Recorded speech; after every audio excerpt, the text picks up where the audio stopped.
নমস্কার বন্ধুরা, আমি বর্ণালী আর বর্ণালীর মিক্স ব্লগে আপনাদের স্বাগত জানাই। কেমন আছেন সবাই? আমি খুব ভালো আছি। দিনটি ছিল চৈত্র সংক্রান্তি। এই দিন আমাদের বাড়িতে তেঁতা জল রান্না করার নিয়ম আছে, তাই সকাল সকাল সব কাজকর্ম সেরে স্নান করে চলে এলাম রান্নাঘর। আর এদিকে সকালবেলা মা সব রকম সবজি কেটেছে তেঁতা জলে রান্নার জন্য। দেখে নাও কী কী সবজি আছে। এই রেসিপিটি রান্না করা খুবই সহজ। এখানে দেখো ইঁচড় কেটে নিয়েছি। ইঁচড়টা কেটে হলুদ জলের মধ্যে ভিজিয়ে রেখেছে যাতে সহজে ইঁচড়ের আঠাগুলো উঠে। এখানে দেখো সজনের ডাঁটা, পুঁই শাকের ডাঁটা, পেঁপে, কাঁচকলা, বরবটি আর কুমড়ো সবজিগুলো ভালো করে কেটে ধুয়ে রেখেছে। এখানে দেখো কুমড়ো শাকের ডাঁটা কেটে নিয়েছে। আর এটার মধ্যে আছে দেখো থোড়, পটল, উচ্ছে,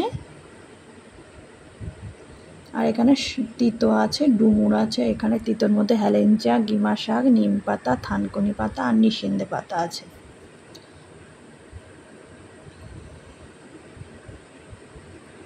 আর এখানে দেখো ছোট ছোট আলুগুলোকে দুফালি করে কেটে রেখেছে। আর এখানে রাঙা আলু কেটে নিয়েছে।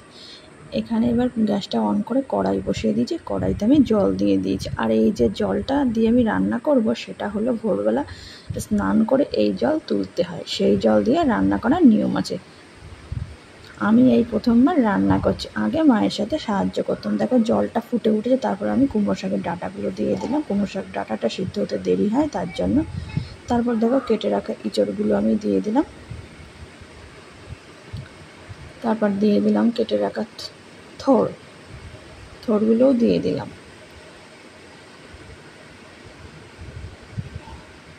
তারপর বেশ কয়েকটা কাঁচা লঙ্কা দিয়ে দিলাম। তার মধ্যে দেখো দেখো রাঙা আলু, আর এখানে আলুগুলো দিয়ে দিলাম।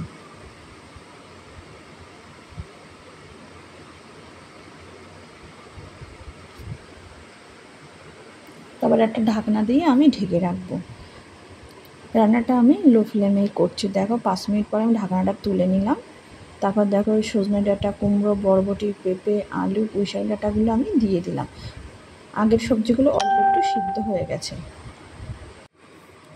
দেখো সব সবজিগুলো দিয়ে খুন্তির সাহায্যে ভালো করে উল্টে পাল্টে দিলাম। তারপর দিয়ে দিলাম সব রকমের তিতাগুলো, পটল, উচ্ছে, সব রকমের তিতা আর ডুমুর, এগুলো আমি দিয়ে দিলাম কড়াইয়ের মধ্যে। দিয়ে খুন্তি দিয়ে দেখো উল্টে পাল্টে ভালো করে আমি মিশিয়ে নিচ্ছি।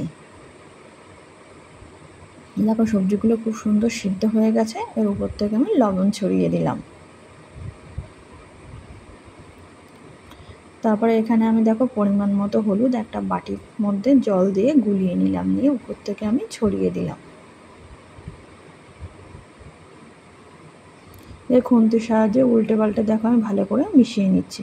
আর এখানে মশলা বলতে এখানে শুধু ধনে বাটাই লাগবে, আর কোনো কিছু মশলা কিন্তু দেওয়া চলবে না।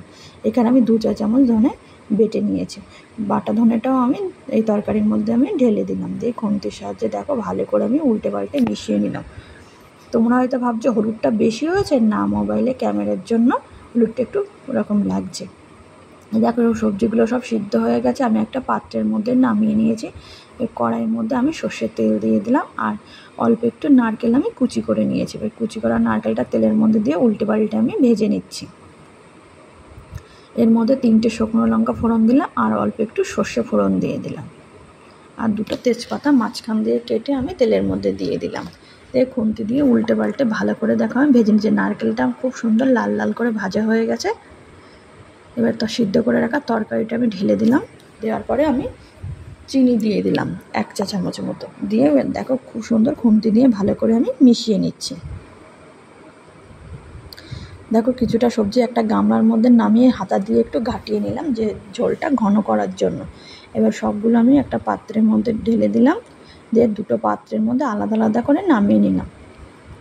আমার ভিডিওটি ভালো লাগলে লাইক, কমেন্ট, শেয়ার করো। আর অবশ্যই কিন্তু আমার পাশে থেকে অবশ্যই কিন্তু সাবস্ক্রাইব করতে ভুলো না। বাই বাই বন্ধুরা, দেখা হবে অন্য কোনো টাটা।